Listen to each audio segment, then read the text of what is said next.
It like blinks in and out when I'm on Streamlabs. No, here we go. Hmm?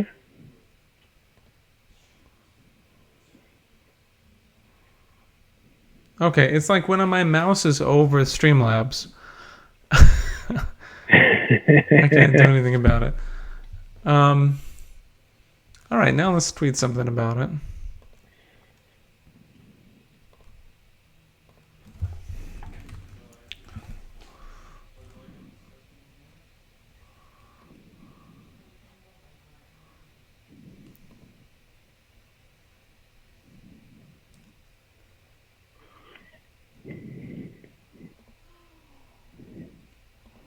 Okay, seems to be working.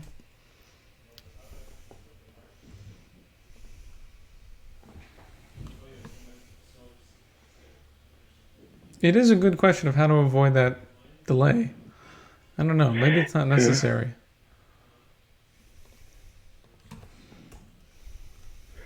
Yeah, I'll try and look into that tomorrow too.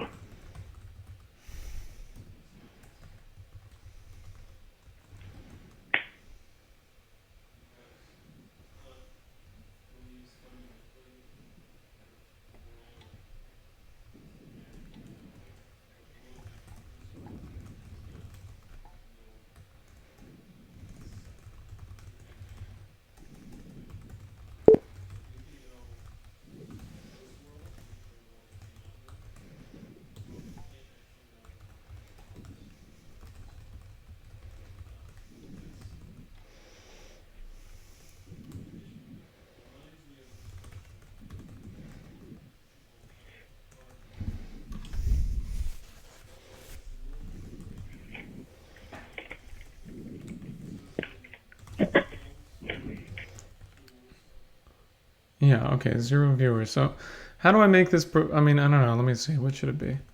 Okay. I guess I'm going to do this something like anti-imperialist patriotism is the. What are we going to. What's a good hook? Patriots Act.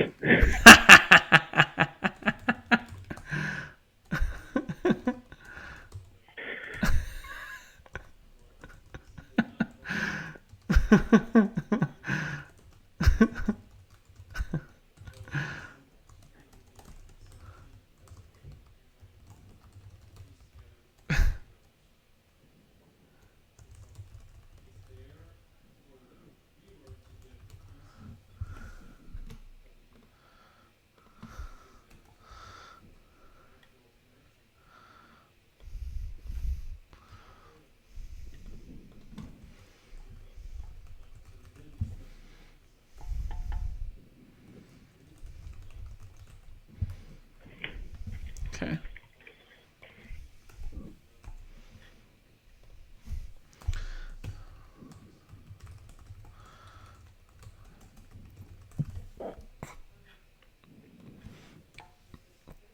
No.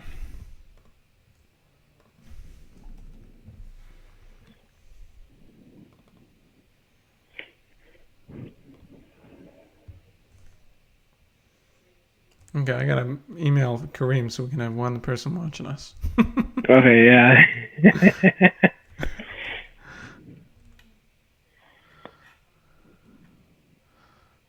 um.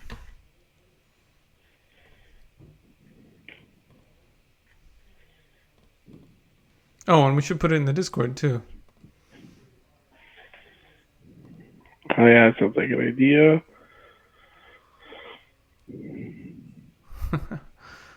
Okay. All right. Okay, let's see. Well, someone retweeted. They're not. That was me. That was me. Oh yeah. That was me. I was thinking they're not watching yet. Mm-mm. Oh yeah. And Anyway, the one person watching right now, that's also me. it still says 0 at the top on Streamlabs. Oh really? Yeah. Huh? Oh, there we go. 1. Just went up to 1. Yeah, because my video's out. Up there, it's on now, right? Anyway, Yeah. well, I will say, tomorrow at no, not t- well. Anyway, tomorrow's going to be something pretty interesting with this. Someone else, Haas 312. I don't know how to tell what's going on. I'm still figuring this shit out, but Yeah, I'll try and keep track of the chat as okay, I'll best I let you know. can. Yeah. Tomorrow I'm going to be at the 9/11 memorial that the Russian government gave to the United States, which, if I recall correctly, they gave it. They offered this big statue, which was by this famous sculptor Tsereteli, and he makes these gigantic sculptures, which are frankly rather ugly. I had Aska and I, my wife and I, we had an old a friend who was like 85 years old when we went to the first time we did an event there. We did it in honor of the people who died in the plane that crash landed in Syria, that was full of the Red Army Chorus, which is now called the Alexandrov Ensemble. Like almost everyone died, and it was on Christmas. I don't remember what year, maybe 2016, 2017. And famous humanitarian died, Russian humanitarian. They were going there to support the Syrian people and to give a concert of beautiful Russian classical music and folk songs and stuff like that. And so the first time we went to this memorial, which is called the Teardrop Memorial, it was gifted by the Russian government to the United States. But the only place that would accept it was Bayonne, New Jersey. And they put it, when you go there, like, it's an attractive scene because it's right on the water. And so you can see, what anyone would have seen on that day 20 years ago. But it's like past a bunch of waterfront commercial, like warehouses and stuff like that. It's nowhere near civilization. That's how it feels. You have to drive 10 minutes from anything else to get there. And anyway, but it looks like this huge teardrop that's coming down between these two pillars. Except that the teardrop kind of looks like a testes or something like that. And so it's really not a classically beautiful monument, I have to say. But anyway, Yeah, I'm looking at it. You could make a couple Freudian observations in that regard if you wanted to. But yeah, so the older woman that we knew, she said, that thing is pornographic. If you look at it like this, then you might think it's a vagina. yeah, it's not so good. So, but I don't know that there's been any beautiful art that's been made in honor of the people who died, except for the performances that the Schiller Institute NYC Chorus has done of beautiful classical music and so forth. So anyway, tomorrow we're going to be there for the fourth time in like 4 years, but this time for 9/11, because previously we had done it on the anniversary, right around Christmas, on the anniversary of this this plane crash. And the Consul General of Russia is going to be there to New York. There's going to be basically all of the Russian state press and all of the Russian press, is going to be there. And they're going to video this and send it to Russia. So it'll be on like the major Russian news channels. That's the likelihood. That's what always happens. And we're going to have Terry Strada, who's the head of the 9/11 Families United for Justice. I forget exactly what the total title is of their organization, but she's wonderful and very serious. And then the mayor of Bayonne is supposed to be there, and the NYPD Color Guard, which is a pretty serious operation. And they're all going to be there. I'm not going to be singing in the chorus, but my wife is. And it's going to be a performance of the anthems, Russia, the United States, also a Russian song called Eternal Memory, I believe. And then a number of comments, including from Helga LaRouche. So that's going to be pretty enjoyable. That's tomorrow morning. But I think it is relevant in the question that we're, essentially has arisen, which we discussed the other night, of patriotism, whether it's possibly to be an anti-imperialist patriot or to have patriotism as an anti-imperialist. And so I think that's one thing to bring up as a transition. And then otherwise what we talked about discussing is this a different outlook from the historiography of Marx and Lenin, basically, and other people, which is the Schillerian idea of universal history, and how that might unlock the problem that people are confronting with this idea of patriotism. So what are your thoughts on that? Yeah, I think that's a good sort of docket for the night. And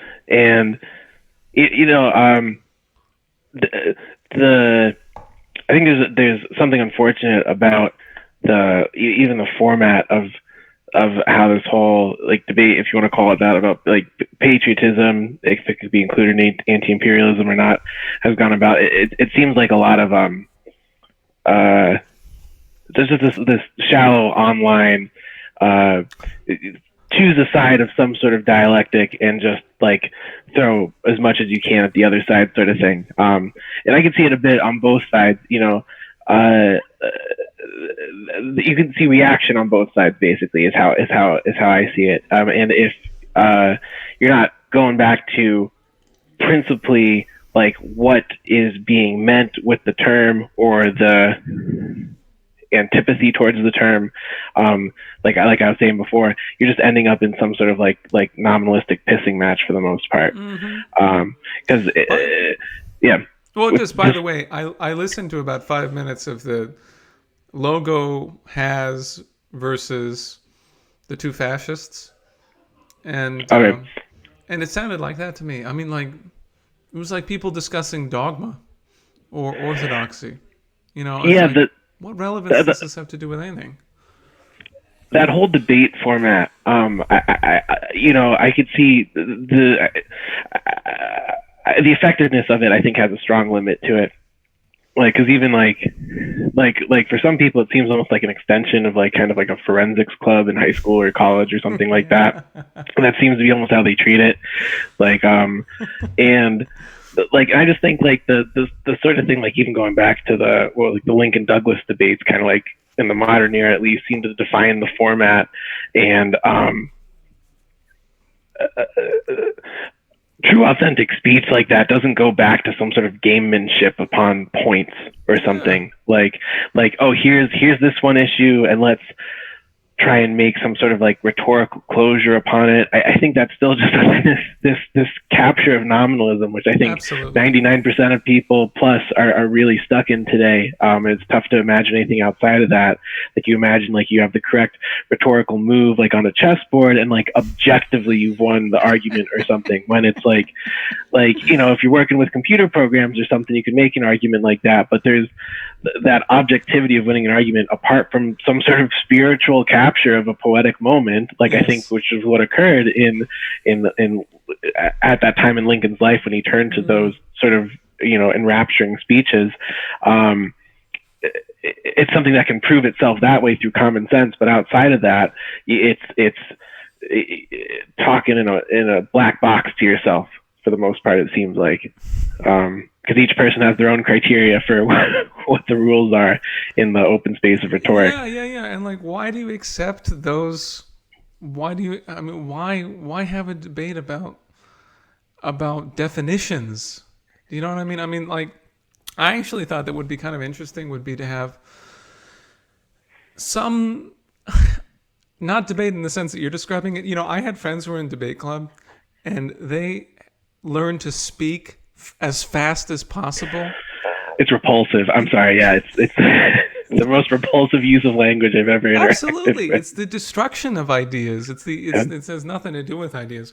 But anyway, there's got to be some form of debate that is actually I don't know, debate elevated to dialogue, right? I thought it would be interesting to have a conversation with someone about the nature of beauty.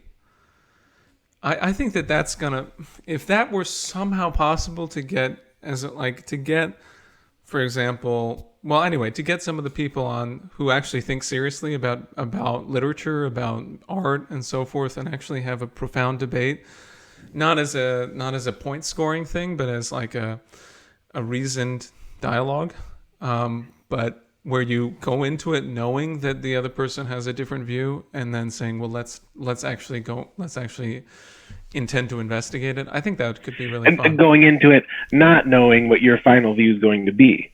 Yeah, I agree. Well, yeah, Yeah, and absolutely. and then someone has to be prepared with many demonstrations and examples and a profundity, which should be, I don't know. I guess a lot of that would be better done written, but I still feel like there's some potential to develop it otherwise. I mean, if someone could get into a conversation with another person and have a beautiful reading of a classical poem, that might be an effective way to to change things.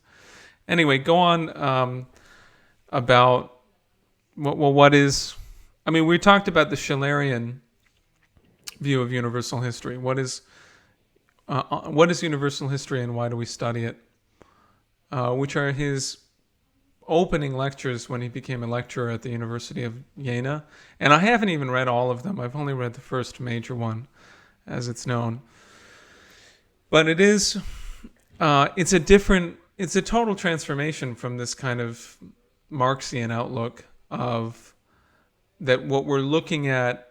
And I don't even mean to say that, because I'm not being sort of sufficiently rigorous when I claim that. But when we're looking at history, it is not the case that we're talking about different, systems of socialism and communism and fascism and corporatism and whatever, and trying to, argue about which one is better. That's actually not what we're trying to do. Because if you want to have an investigation into the nature into an honest nature of man and of the universe, then we have to decide what is it that is good. What is the good that we're seeking? And then we can have a discussion of who it was that advanced that quality of good the most, and who it was that held it back. And it has to do with Schiller's concept of freedom, of the freedom of the individual is the freedom to act according to one's own, according to that which expresses your own essential principle, which expresses your own character most fully.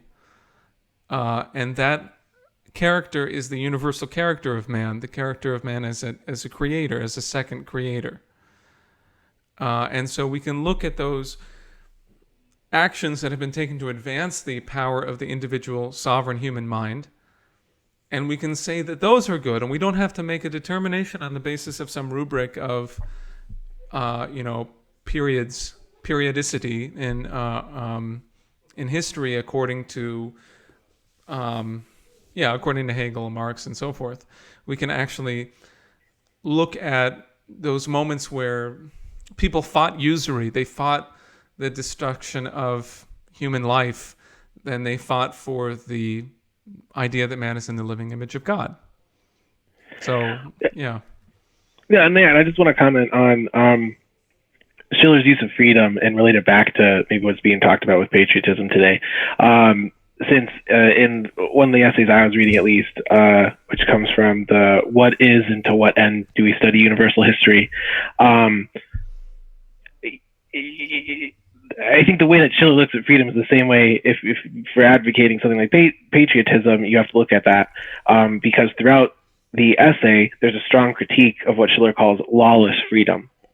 But at the same time, so Schiller is a critic of what he considers lawless freedom, like an anarchic freedom, which doesn't really attain to true freedom. One of the things he might, say shares with Kant, though I know there's a bunch of disagreements there as well. He doesn't then degrade the concept of freedom either. like just because there might be even a very prevalent notion of like a lawless freedom, he doesn't get to the point like one of the sort of Hegelian leftist theorists of today who works with the guy that you I mentioned before, Frank Ruda. He's got a book called Abolishing Freedom that kind of takes up a hyper kind of Calvinist position in the way that it tries to almost negate the concept of freedom as such and put it just in sort of like an illusory register. And I think you could see the same sort of, we'll even say dialectic, maybe playing out with something like patriotism.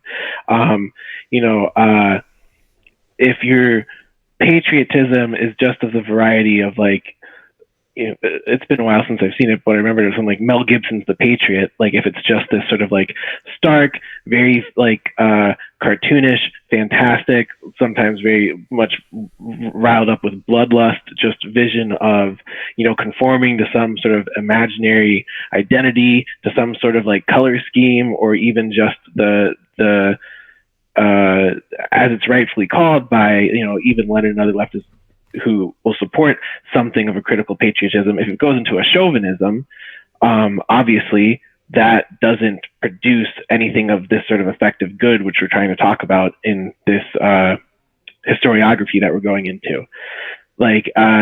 And I think the real difficulty is in trying to bring about a common understanding of this fine line between like a communing with like a spirit of a sovereign nation or something like that, or just even like the common sense of a kind of shared identity, even if it's something in the abstract, between that and a kind of fascistic chauvinism or a absolutization of that identity. And just one sort of contradiction or irony that I find in the position that's sort of opposed to, at least in American position of national identity, because you'll see a lot of people on the left, because something like national struggles for national liberation throughout the 20th century, that was a huge issue. So if you're talking about like the more underdeveloped world or the colonized world, these were some infights on the left throughout the 20th century. Like, okay, do we support struggles for national liberation, like regardless of whether they're internationalist or not, or like what's the line to draw there? But for like a good portion of the left, it's like, well, since America is the heart of empire, it doesn't make sense to support a nationalist movement within that. But I think that's the sort of coincidence of opposites, where you would find one of the most effective things to support to have the most international effect, to support on the national level, for the citizenry within America to understand what it means to be a citizen of a sovereign nation state, what that means for a global outlook. It seems like, in my opinion, one of the places at the most degraded quality of this sort of national self-understanding, like because it's so riddled with imperialism and a cartoonish version of chauvinism, there's very little understanding of like a national spirit within it. So you just have these hyperpolarized extreme reactions to both sides, and I think that's what we see playing out in the debate. And I think it would be absolutely vital for a good chunk of the American populace to actually get an authentic interaction with the spirit of the country to a certain degree. Okay, so then I think you're right that it raises the question immediately if you're talking about patriotism, which is what is the spirit of the country? Yeah. And some people have pointed out the fact that Mao, some people who are Marxist-Leninists or sort of more or less in that realm, have pointed out that Mao said that George Washington should be an honorary member of the party. And okay, so why? Like, what is the spirit of the United States that led us to defeat the British Empire? Why? And then I asked my friend Caleb about what, this was a couple of years ago, I don't know how his views have changed, about basically what is the view of the American Revolution in sort of a Marxist historiography. And the view has something to do with like, well, this was all economic interest, and that there's some form of Bonapartism or whatever, which is ultimately like so fundamentally cynical that no one does anything for the base on the basis of profound ideas about about the dignity of man, the potential of the United States to forge for the first time a republic in which there would be a pursuit of a more perfect union. The idea of a more perfect union is absolutely essential. It's the idea of continuing perfectibility of our society and implicitly of the individual, increasingly to become increasingly moral forever, so that the United States could be an immortal nation in the sense of continually improving itself to contribute more and more and more to its own people and to humanity. And when you talk about a more perfect union, I actually think a better maybe entry point for the nominal left in this regard is maybe even starting up on the Civil War and then working way back to the Revolutionary War.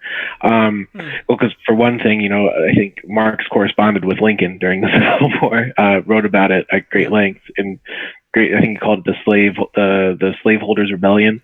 Wasn't the biggest fan of the Confederacy, to say the least. And I think you can see the sort of the struggles of universal history play out a little bit in a little bit more comprehensible way, maybe to current audiences, since the divide between the Confederacy and the Union is, I think, much more striking than to the British Empire and the American colonies, which is unfortunately, I think that relationship has been heavily obfuscated. I'd say almost, yeah, absolutely. I'd say almost in some part as I think a reaction to Lynn's work to a strong degree. I think there's been a strong focus on obfuscating that the difference going on there. But I think you see that as an instance where the American spirit became a more perfected thing through Lincoln's very decidedly, I'd say, eventual actions as president during that time.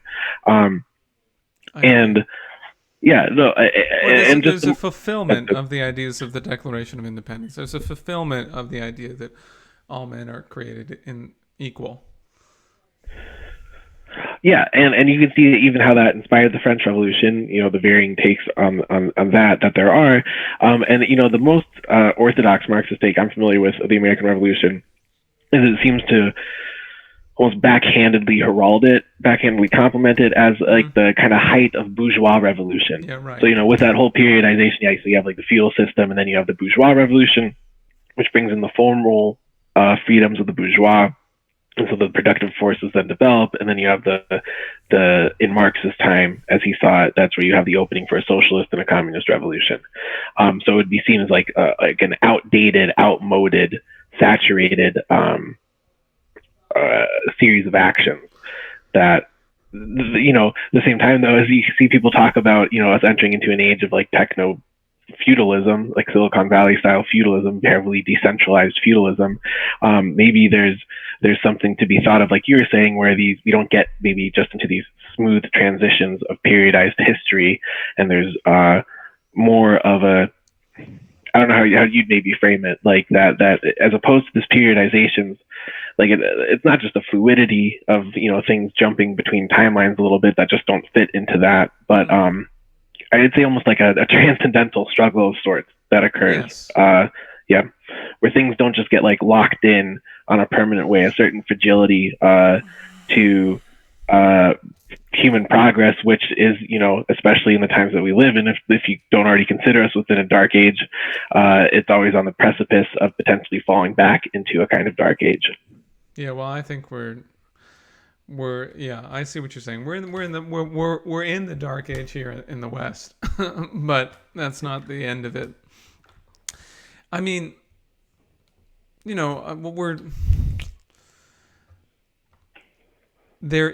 is a progress. This is where LaRouche's In Defense of Common Sense is really, I think, the necessary, response, because the issue is not simplifiable. It's not something we just simplify into this idea of the periodicity of history from, one economic system to the next. The thing that's happening is that there is an underlying process of hypothesis generation, of ordered hypotheses about the nature of the universe and about about culture, about the nature of man, which are unfolding over time. And those hypotheses increase in their accuracy about the actual laws of the universe. And that allows mankind to increase the relative potential population density. And when you find an era of humanity which results in exponential growth, wherever it takes place in the world, then you know that something happened there in which the previous way of thinking was overturned by a far more truthful way of thinking, which includes the ability to leave behind the failures in thinking of the past and adhere unto something that more accurately represents the nature of the universe. That's what we're looking at right now as a potential in general, because the problem with the mainstream sort of left wing or Marxian or whatever outlook that I see is a feeling like it's not possible for there to be a change in fundamental understanding of the way that nation states are going to be run. I don't see that kind of receptivity to the notion that there's an establishment. I guess what I mean to say, I don't see a sense that of the possibility of a radical transformation in the system of the world is the means by which the world is organized. But if you look at history, you will find opportunities that were nearly realized and then not successfully realized, like a lot of the conversation that our friend Jerry Rose has been having about Franklin Roosevelt and the potential to actually, if Roosevelt had not died, is it not the case that we would have built Tennessee Valley authorities in every continent, in like almost every country, and you would have had a completely different 20th century?